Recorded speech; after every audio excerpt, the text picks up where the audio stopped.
Good evening. I'm Socrates, Garrett, and we're broadcasting live from right here in Jackson, Mississippi, the heart of the Deep South, right here in the African-American-owned broadcasting studio. WeBelieveDigital.com, our own platform. And so it's critically important that in the African-American community, we control the narrative. I look forward to receiving opportunities to show and advertise your products for goods and services and to move your brand along in this community. We're broadcasting live on Facebook. When We Believe Digital Podcast, go to Roku and download our app, and We Believe Global, with shows like this to bring articulate, intelligent conversations and dialogue to our platform. So I'm here to continue sounding the alarm. This is how the South is going to rise again.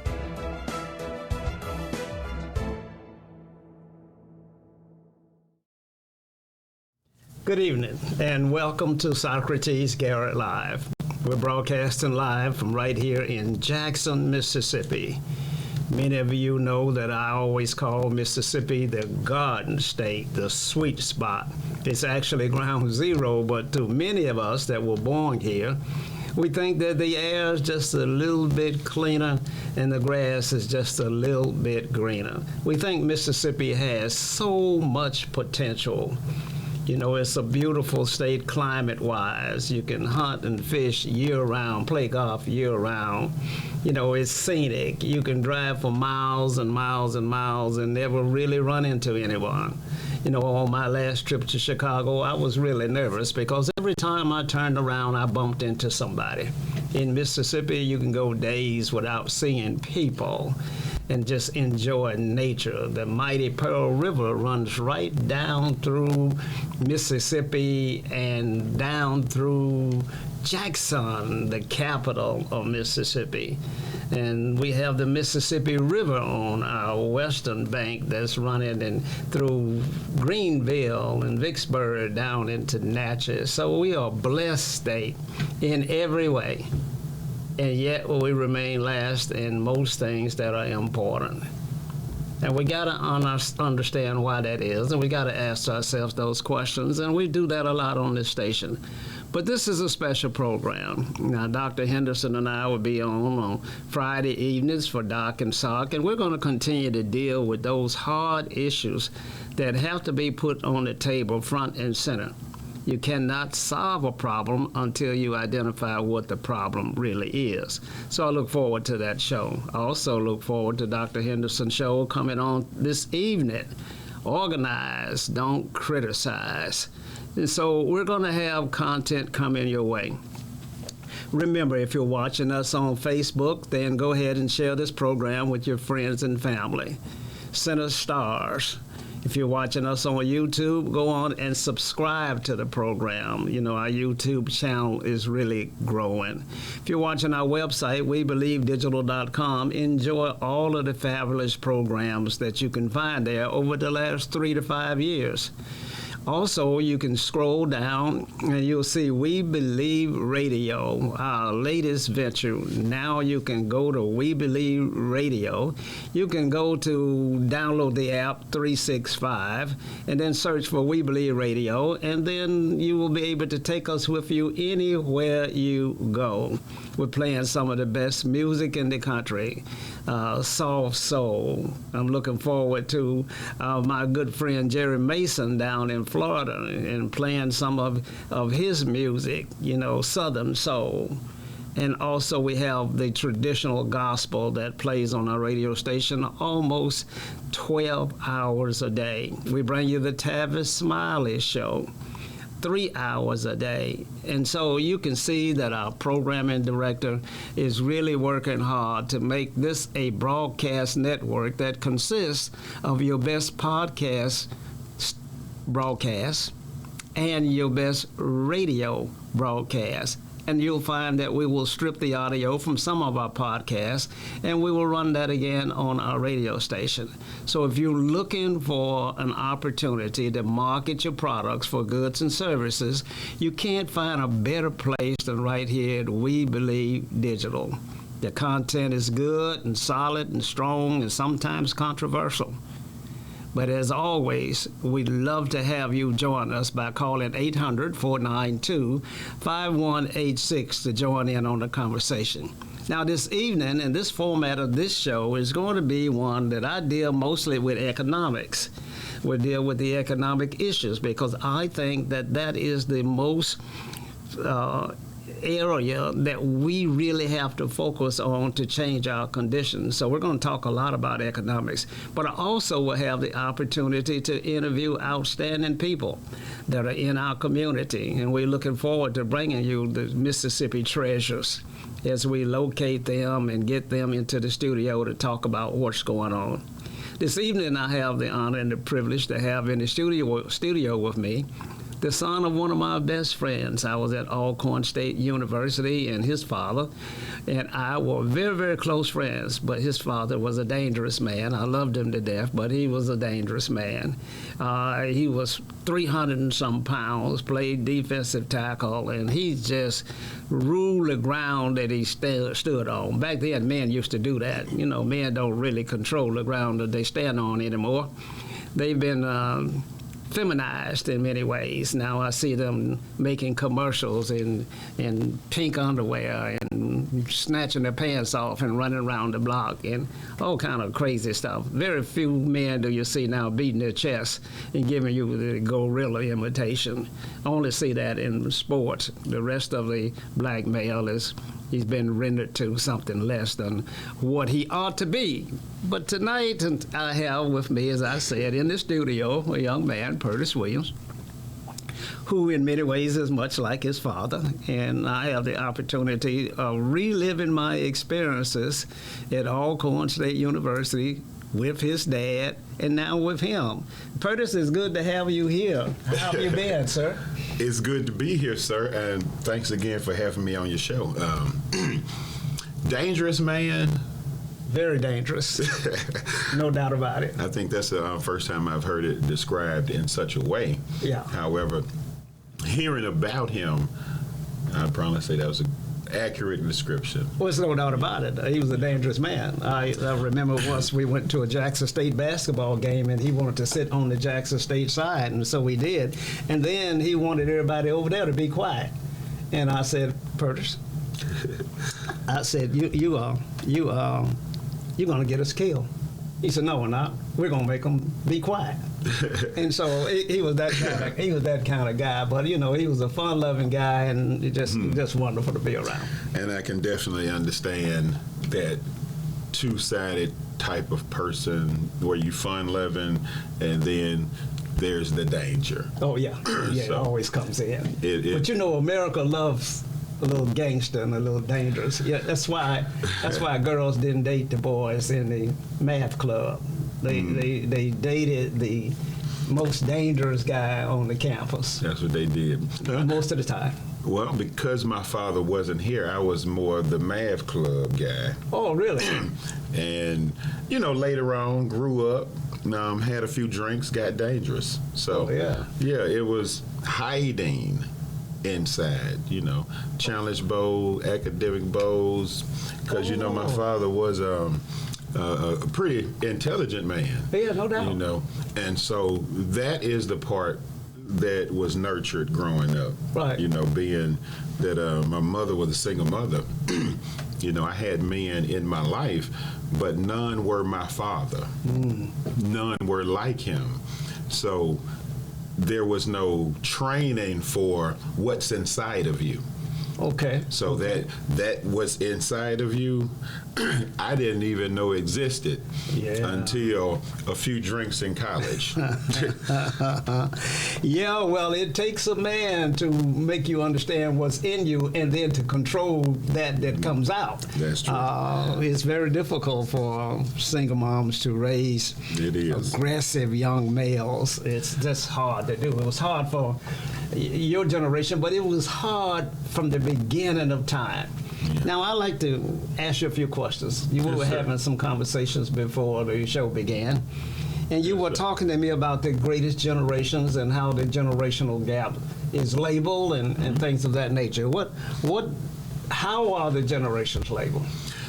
Well, they have them labeled based on a certain amount of time span. I guess it's from when you're born to starting to have children. So the first is considered the greatest generation, 1901, I think 1924.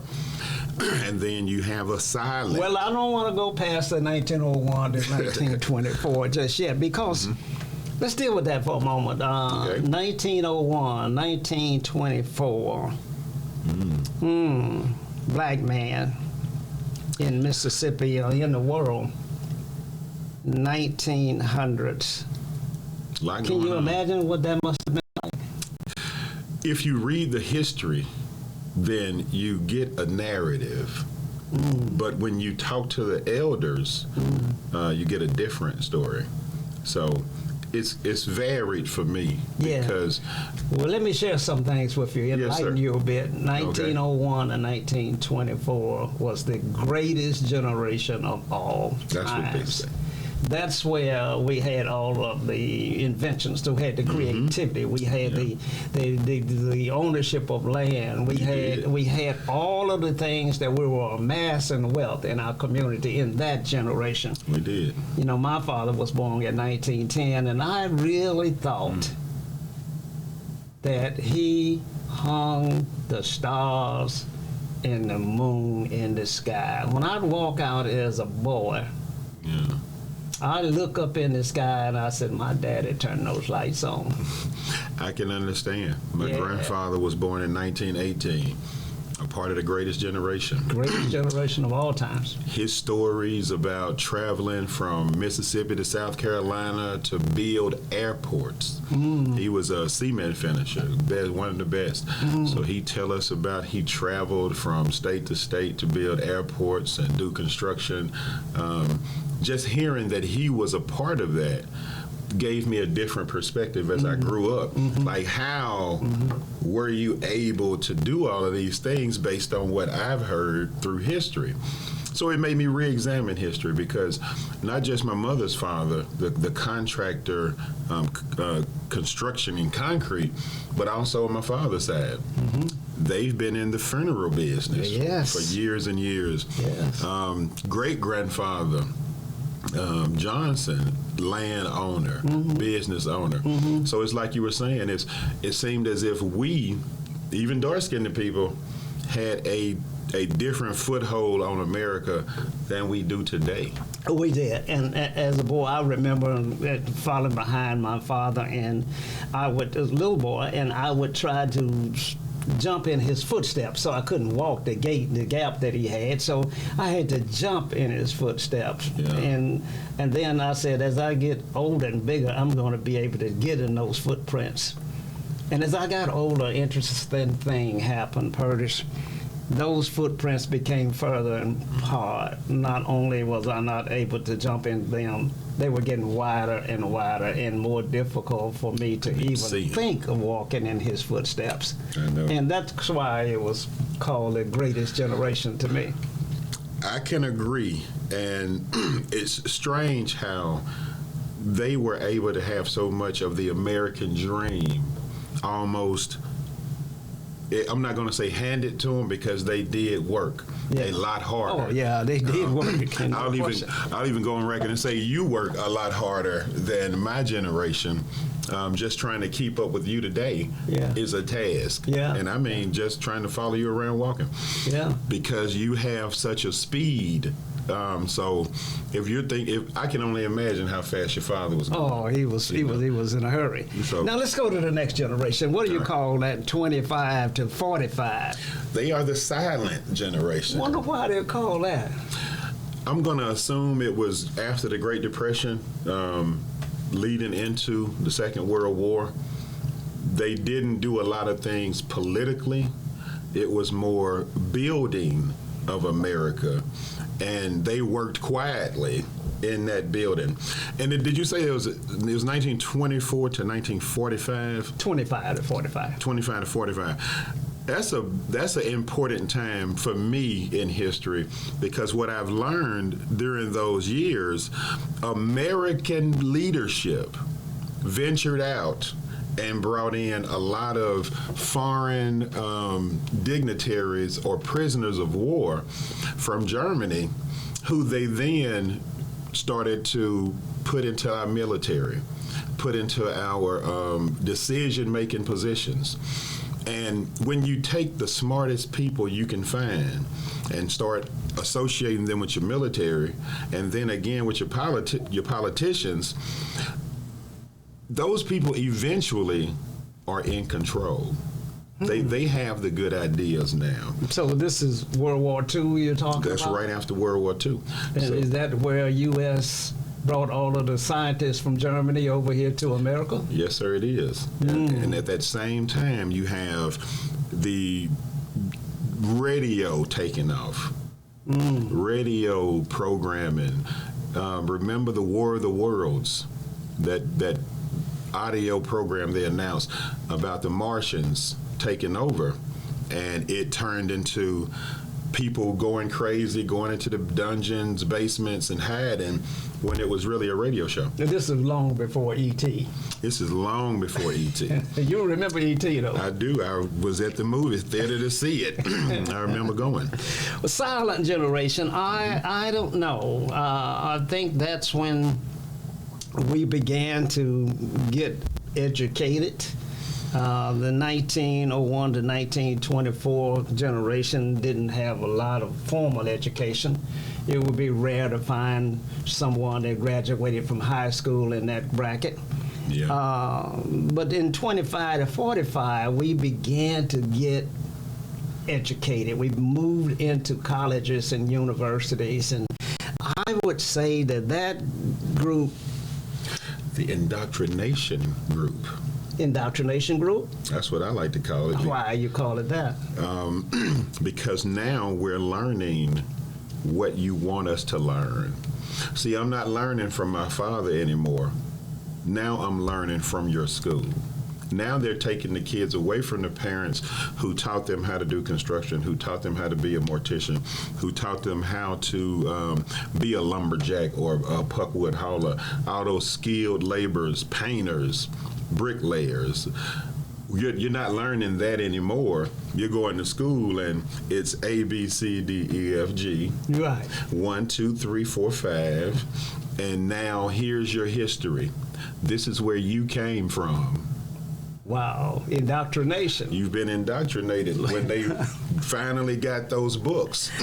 So and I we said got to say finally. that was a good thing for us to get educated in that way. I mean, this generation probably produced some of the more renowned lawyers and doctors than any other generation. I would say that Thurgood Marshall and that group came in here, and Jess Brown and folk like that produced in that side of that generation. So they probably was the beginning of the intellectual side of African Americans.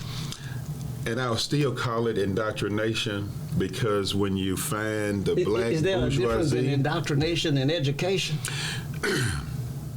There has to be. Oh. There has to be. Oh. And I say there has to be because there's one thing we can do by learning the rules of the game. And then there's a way to not play it once you learn the rules. Oh, so you think this silent generation was silent? Well, they allowed, I'm not going to say they allowed a lot to happen. They didn't have anything but newspapers and radio. So information was moving kind of slow. So what also happened in that time was the introduction of typed books. And mass production of books. So that was something that you didn't have in your first greatest generation. The first typed book was in 1904. Mass production didn't start until sometime later. I assume, based on research, that it was around the time of the World Wars because my grandmother on my father's side, with the typewriter that had the big swing arms, she could type 65 words a minute. Wow. And I always wondered, how did you learn that? Yeah. Well, I'm assuming that, and that's just me assuming because she was gone, I never asked her, she worked somewhere they were typing books. Wow.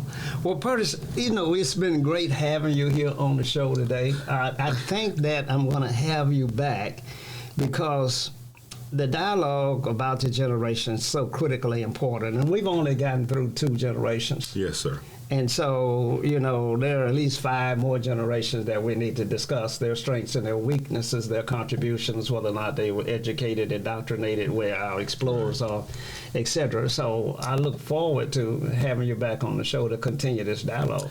I look forward to being back, sir. It's like I said, it's been an honor to not just to be on the show, but to see the gaps that I'm trying to reach in the footsteps you've already left. Mm-hmm. Just to be able to see you make a step is so important to my generation. We're not around you guys enough to learn. Mm-hmm. We're trying to get out here and do things ourselves, and it's a lot harder to take 10 steps forward by yourself than with someone who's already taken those steps. Absolutely. And so it's truly an honor to have met you, mm-hmm. and to have the privilege to be a part of this growing network and business that you've created. I can't say it's always good having you. We're getting ready to go to Station ID. You can catch Purtis on his show called Audit here at We Believe Podcast Studio. And so look forward to that. And we're going to take a Station ID, and we'll be right back. Stay tuned. I ain't had to run. Are you dreaming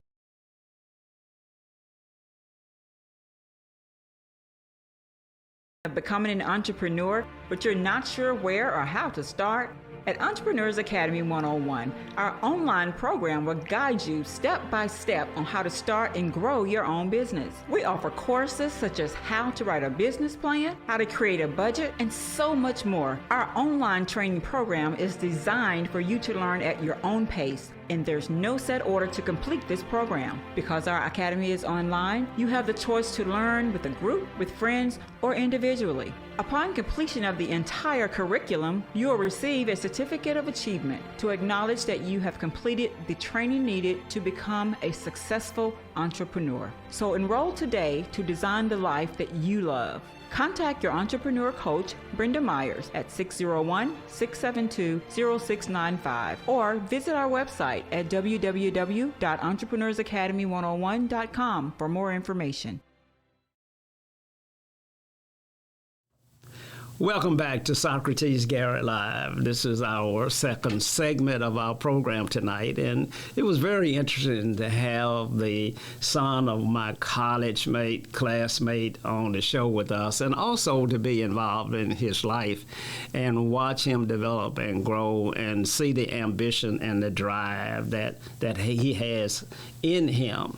And so when we have an opportunity to assist in that development, we ought to take that opportunity. I always tell everybody nowadays that God gives you family, and then he tells you that you must leave your mother and your father and go out and find yourself a wife or a husband and create a new family. So he gives you an opportunity to choose that second family. And sometimes, you choose it wisely, and sometimes you don't. But you get a choice. And so it's my choice now to say that Purtis is part of my chosen family. And I look forward to spending as much time as I possibly can talking about his father and about that generation that we just talked about. Now we're gonna break for a minute, and we're gonna talk about the things that I'm really about. And what I'm really about is economics. Economics. The kinds of things that, will move us forward, and the struggle and the difficulties associated with black men and women breaking through the economic barriers that are put in place. So I'm going to spend a lot of time talking about that. I'm going to talk about, who's guarding the economics. There are no unguarded cash registers in America. I'm going to talk about the things that we have been able to accomplish and the things that we have made no headway in it at all. And you rarely hear anyone talk about the economic stability and conditions in our community. And it's so hard to build wealth. as a black man in America. So let me just give you a little bit of my background, and this is one of the things that I like to do. But see, where did I come from, and where did this ambition and this drive come from? You know, my mother and father, my dad was born, as I said earlier in the first segment, in 1910. And, you know, they were an interesting couple. My dad was an entrepreneur, never having worked a day in his life on anyone else's job. You know, his father before him was a little bastard child I really shouldn't call him a bastard child because he knew his father. It's just that his father wouldn't associate with him at all because his father was white. And so he had a situation there that he grew up in a community where he was labeled and didn't have any father. Now, the real hard part about that is when you don't have a father being born in 1901, etc., then you don't have an inheritance. Now, you got to get that. You see, because you don't have an inheritance, because you didn't have a daddy. And so my grandfather knew that he did not have an opportunity to build wealth, but he had the ambition and the drive in him, but he didn't have any place to start. So what did he do? And this is how serious you have to be about economics. What did my grandfather do? Well, he married a young lady whose father was the largest landowner in the county, up in Madison County, up in Farm Haven, Mississippi. That's about 18 miles east of Canton, Mississippi, halfway between Canton and Carthage, Mississippi. Now, my grandfather, Eugene Garrett, my great-grandmother was bold enough to name her son after the white master that impregnated her. At that time, she didn't give the child her name. So that's how we became Garretts. Now, my grandfather knew that he didn't have a daddy, and he knew that he didn't have an inheritance, and he knew that he didn't own any land and would not own any land. You got to go back and remember this, that in those days, the property was normally left to the oldest male child. It wasn't left equally divided up amongst all of the children. They left the property to the oldest son. And that was a way that all of the property would forever remain in that line, and you wouldn't have all this dilution. So my grandfather knew that he didn't have that. He didn't have any way of getting that. So as I said, he married into the largest black landowner in the country, a gentleman by the name of William Brown. Now, William Brown was an interested man. He was a big man, and but he didn't spend a lot of time with church going. He spent a lot of his time in economics, whether that is, sporting outings, or whether that is a little alcohol business where, back at that time we called it moonshine. And he plowed his fields. His children, especially my Uncle John, would import foxes into the countryside because he wanted to have something for his dogs to hunt. Oh, he saw it in the almanac and saw the books and saw that the white man was enjoying all of the luxury of out and hunting fox, and you see all of those pictures that you see on the wall. So my grandfather brought fox into the community, and he hunted them on horseback. You see, Madison County is a little bit different than, say, up in the Mississippi Delta, where we had more of the plantations out there in the Delta side. Down in Madison County side, on the banks of the Pearl River, we didn't have that kind of land, that kind of soil. And so blacks had a little better start than they did in the Delta. I have relatives that own a section of land. You know, that's some 600 acres, I believe. It may be 800, I'm not sure. But that kind of land ownership was common. But remember now that my grandfather didn't have anybody to leave him anything. So he married the daughter of the largest landowner in that part of the country. Unfortunately, she died. So once again, he finds himself in the same situation. That he has no inheritance, he has no way to start other than the labor of his own hands and mind. And so he decided then that he would rely on that and not inheritance. So he went out and he studied and he built the churches. He became a great carpenter. My grandfather built a bus for black kids to go to school on because, you know, nobody was going to allow us to have a bus. The state or the county wasn't providing any place for black children to go to school. My grandfather decided that none of his girls would work on the farm. And he sent his kids away to college. Now, this is back in between 1925 and 1945, in that silent generation we were talking about. And so my uncle, Robert, was the chef for Booker T. Washington down at Tuskegee. And one of the things he told me about that was that if they were 1 minute late bringing Booker T's lunch to his office, at 12 o'clock, it had to be there at 12 o'clock, straight up 12. If it was a minute early or a minute late, he would not eat it. Back then, men had principles. They were rough. They were hard to deal with. And so that was what my grandfather wanted to do, was to set his children off on a different path and not have them find themselves in the situation that he was in. And if you look out throughout this country, he started along with Henry Branson, the first sawmill in Madison County. And so he ordered the sawmill out of the catalog. Back then we called it the Sears and Roebuck catalog. And everything, it was our Amazon of the day for them anyway.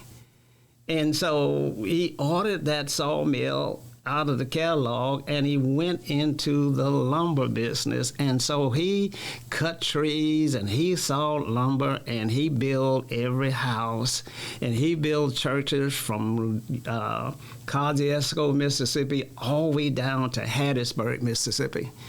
An amazing, productive man. And I don't know how today he was able to do all of that with no transportation. You know, there was nothing but horse and buggies. And so, you know, he was able to get from Kosciuszko up in Buffalo, Mississippi. If you go up there now, you'll find his name on the church marquee, Eugene Garrett. If you go down to Hattiesburg, you'll find his name there. If you go anywhere in Madison County, you'll see that his footprint was there. And so he was able to do all of that. So I'm giving you this because we're trying to see how you get to be a business person, someone who wants to achieve economically against all costs, against all obstacles. Because you really don't have the option and the luxury of having a boss or working for someone else. It really just not in my DNA. And there's some pitfalls associated with that. I get that.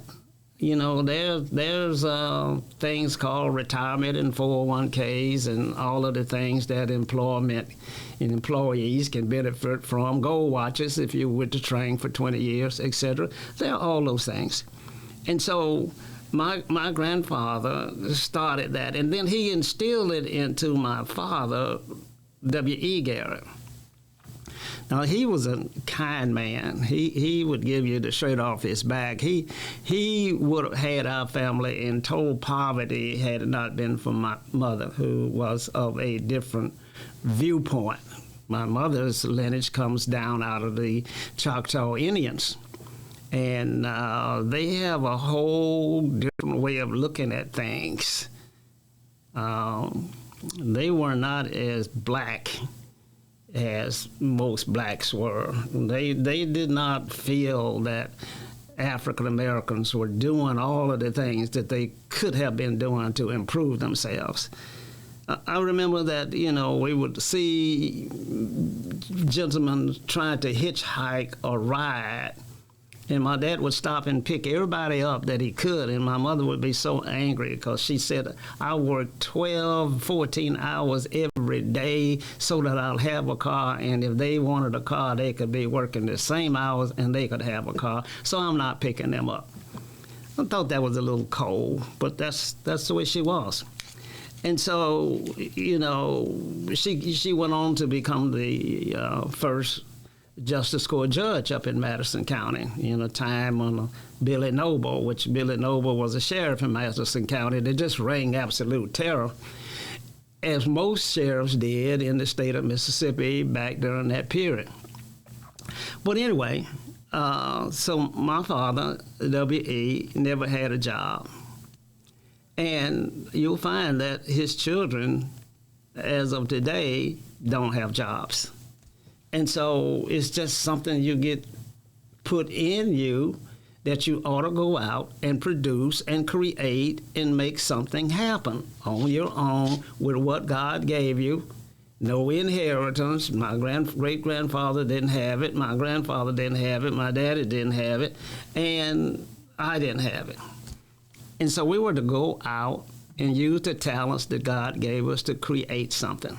Now, I've been able to do that as a business person, but I've learned some hard lessons along the way. Hard lessons along the way. The biggest disappointment of all has been that somewhere along the way, the continuity in the African American community and the support and the loyalty to the race dissipated. And that's been my greatest disappointment. My earlier remembrance about that is that we as a race of people were proud and loving to one another. We would champion one another. I remember as a boy that we would gather around a radio station, all from kids from all over the countryside, because there was not but one radio station that we could get to. And I remember when we got the first TV in that community, because we didn't have TVs. We had all them party lines, so we didn't have telephones. And so all of that stuff was going on. Now, but as a kid, I remember how we would gather around a radio station over to my Uncle Jack Brown's house to listen to the fight between Joe Louis. You will never imagine how proud we were when Joe Louis defeated Max Schilling.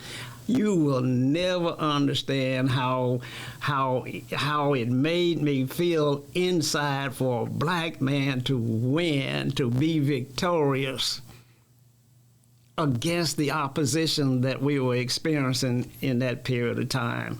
You have no idea what that meant. And we would gather around the radio when Jackie Robinson was playing for the Dodgers, and when Jackie Robinson stole home plate against against the Yankees. Campanella was the catcher for the Dodgers. When Jackie Robinson stole home plate, it was the greatest moment of all time in my life. I saw a black man achieving, doing things that others could not do. And it gave me such a sense of pride and achievement and accomplishment because I rode on his wings. And so we have these interesting times in our life and events in our life that create a certain thing in you. You know, God gives everybody some talent. And then for you to find that talent and then to explore it and then to develop it and then to maximize it is all left up to you. And so, but you have these trigger events. And so another one of those trigger events for me was that as a 9, 10-year-old boy in the cotton field in Mississippi picking cotton, well, you know, you got $1.25 a day. And I was picking cotton, and my aunt, Mandy Brown, and I call a lot of Browns because my father didn't have family on my daddy's side, because when we couldn't go with 2 generations back before we ran into white folk, and then you can't have no family reunion. I've never been to no family reunion with white folk.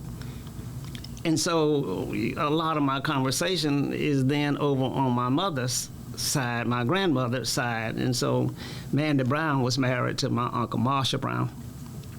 But as a 9-year-old boy, I was in the cotton field, and plane flew by. And we didn't see many planes. And Mandy stopped picking cotton, and she said and proclaimed, and she declared that one day Socrates will fly that plane. And I looked at her. I didn't know what in the world she would say something like that, but it stayed with me.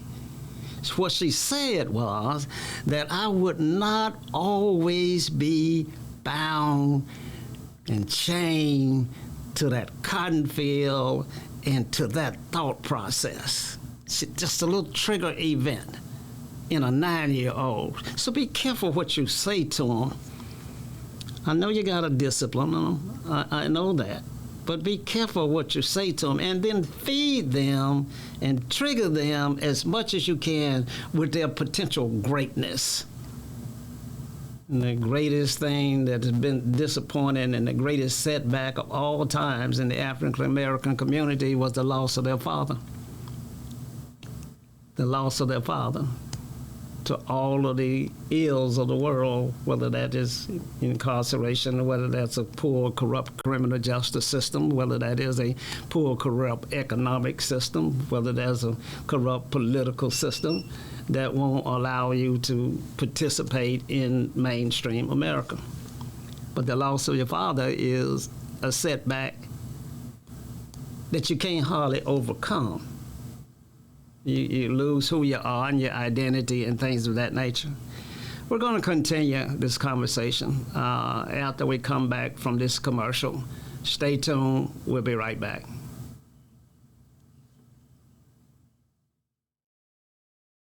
Hey, have you heard about the Accountable Card? It's more than a card. It's a complete mobile banking service that's accountable to all of us. You'll get a no-credit check debit card good anywhere Visa is accepted to make purchases, deposits, even get or transfer cash with an FDIC-insured bank account managed from our smartphone app. There's even a pre-approved no-interest line of credit if you need emergency cash. So why go to the bank when you can have ours in your pocket? Get accountable. Just download our app today. Welcome back to Socrates Garrett Live. We're broadcasting live from right here in Jackson, Mississippi, in the heart of the deep, deep South. If you're watching us on Facebook, we want you to share this program with your friends and family. Send us stars. If you're watching us on YouTube, go on and subscribe. We need your support and your help. If you're watching us on We Believe Digital, then hit the donate button.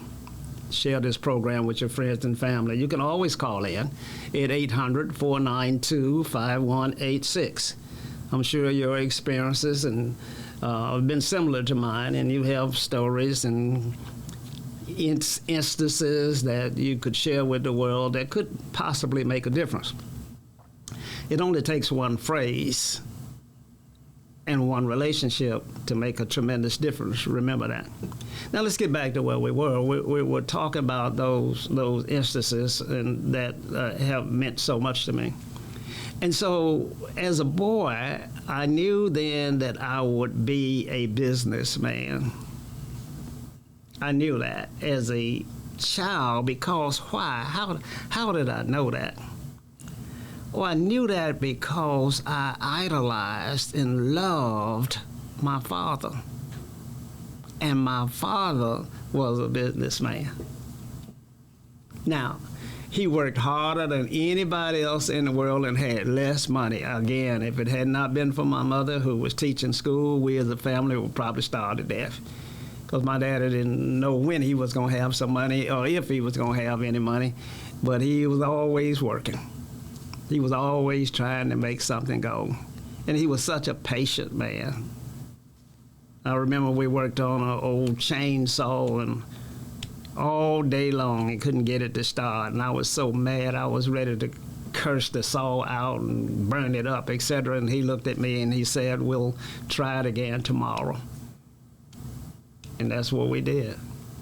And you have to have that kind of spirit inside of you that you will not let this defeat you. You will not let this obstacle discourage you. You'll try it again tomorrow. Little things and little sayings like that mean something. It meant a lot to me to hear him say that. We'll try it again tomorrow in the country in Madison County, out in the dark, just he and I. But it stayed with me. And so I knew I was going to be in business, so I decided and I started out but just playing in the garage, because the only thing that you could be is what you saw. You could not be anything that you had not seen.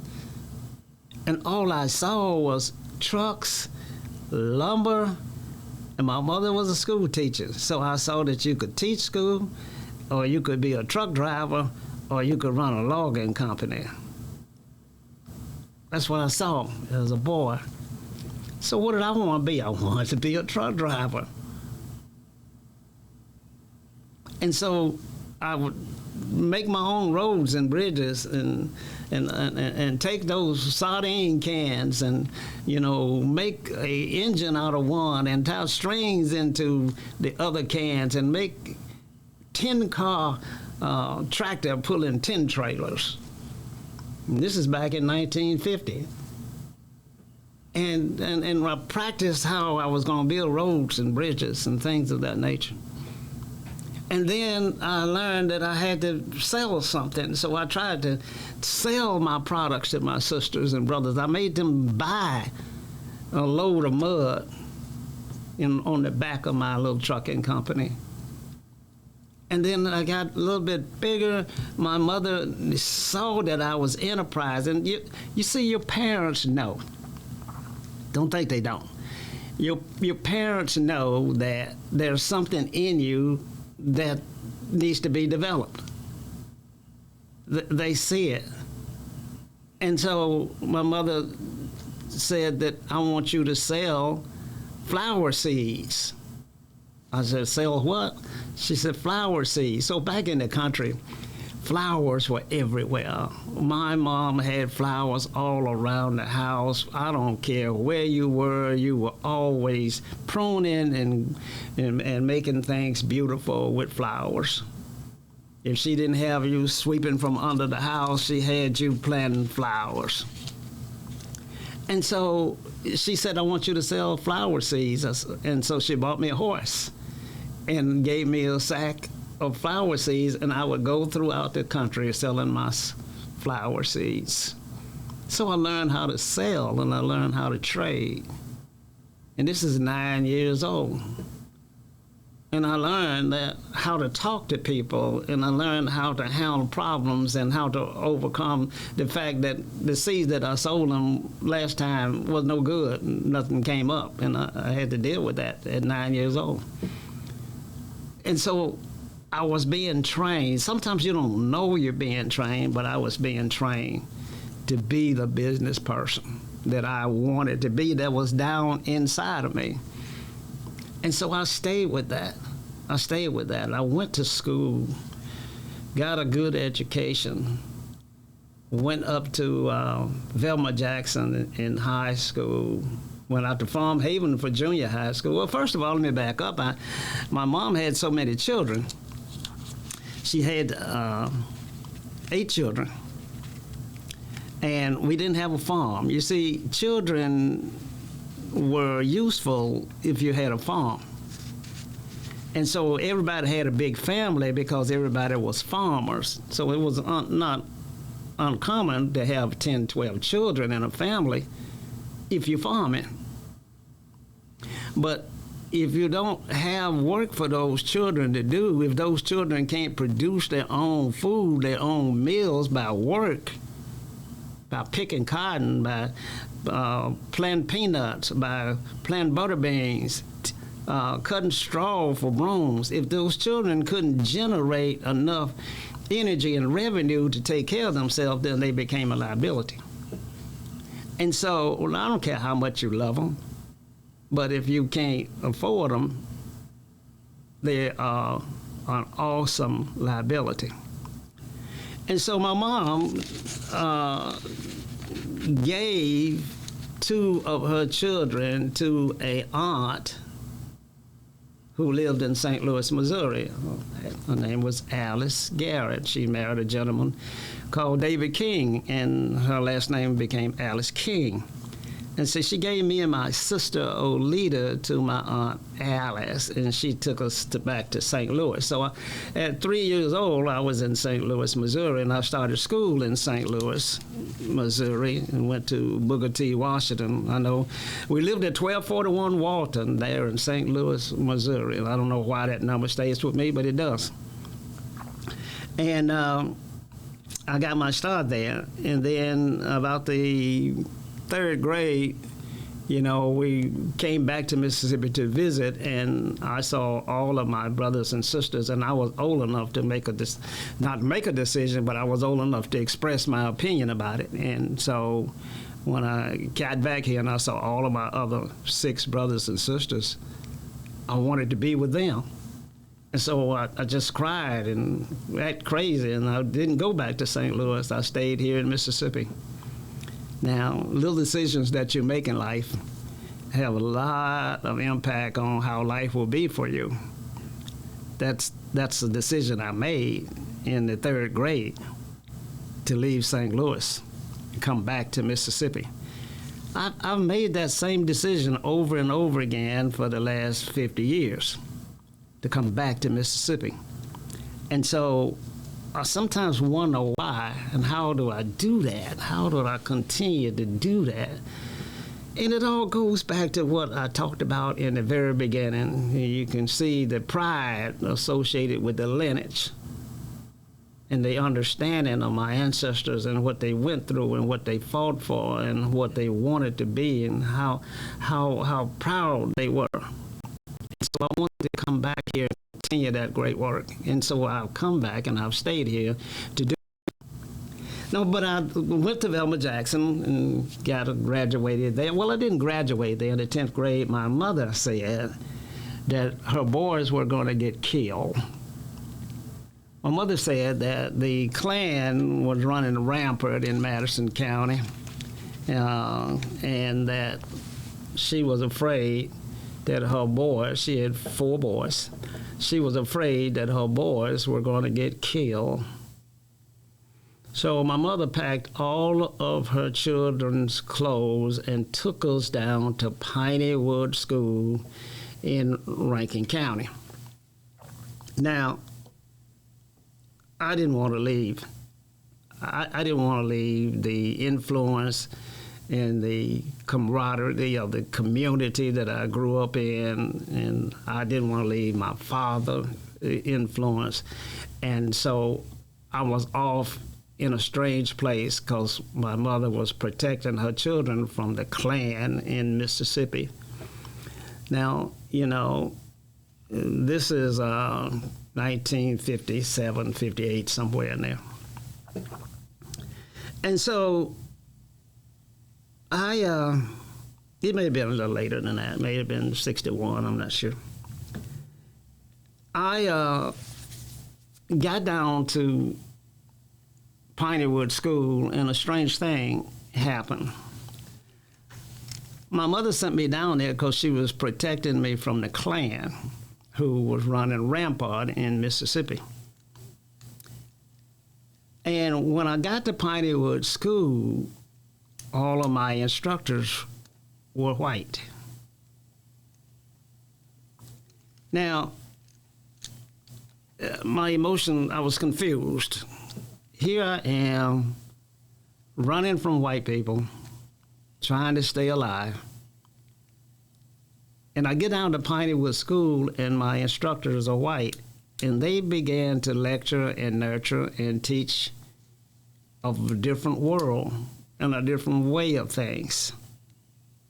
Now, keep in mind, we go back to the very beginning that my great-grandfather was white, too, but I got no nurturing from him. I got no introduction to any of that side of the family, so I had no affiliation with white people. As a boy, I very seldom saw white people, and when I did see them, it was a time to be on full alert. And so when I got to Pineywood, things started to change. I was now being nurtured by people that didn't look like me. They were all retired instructors that came down from the East to donate their time to try and elevate and train African-American children at Pineywood's Country Life School. So that was a shock.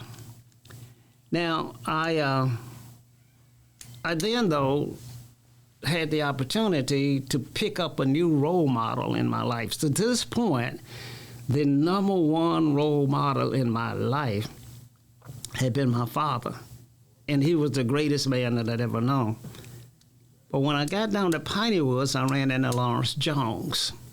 Now, Lawrence Jones is the founder of Pineywood School, a gentleman that came down from Ohio and decided to start a school in the most racist county in the state of Mississippi, and said that if you had a student on one end of a log and you had a teacher on the other end of a log and a book in the middle, that you have a university.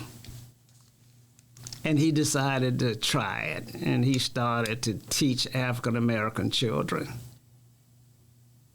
And we went on to get one of the finest education, to be introduced to some concepts and philosophies that you never, ever imagined or could not have occurred in public school in Mississippi in the late 1950s. Now, I'm going to have to end my program here. It's been a joy coming into your homes. And I look forward to continuing this conversation as we do Socrates Garrett Live. Many of you know that we'll have our show each and every Friday, Socrates Garrett Live, which the name is changing to Doc and Sock. And that will come on at 6 o'clock on Fridays. Dr. Henderson's show will come on later this evening, and his show is entitled Organize, Don't Criticize. At We Believe Digital, we are going to bring you content that you won't find anywhere else in the country. I'll continue to talk about things associated with economics and have wonderful guests like we had tonight, Curtis Williams, on Socrates Garrett Live. But we're going to focus on economics. We're going to get there. We're going to get to how you build a business person, what you have to do in the very beginning to create that environment, that ideology, how to train and support that individual into doing that, how to prepare them, because there are going to be some dark days ahead if you're trying to become a business person in America and be in control of your own destiny like others have done since the beginning of time. Stay tuned. We'll be back next Tuesday at 6 o'clock with Socrates Garrett Live. See you then. Good night. Looking for the hottest content in the city of Jackson and surrounding areas? Check out WeBelieveDigital.com. Also follow us on Facebook, Instagram, TikTok, and YouTube. We believe Digital Podcast is here for all your podcasting needs.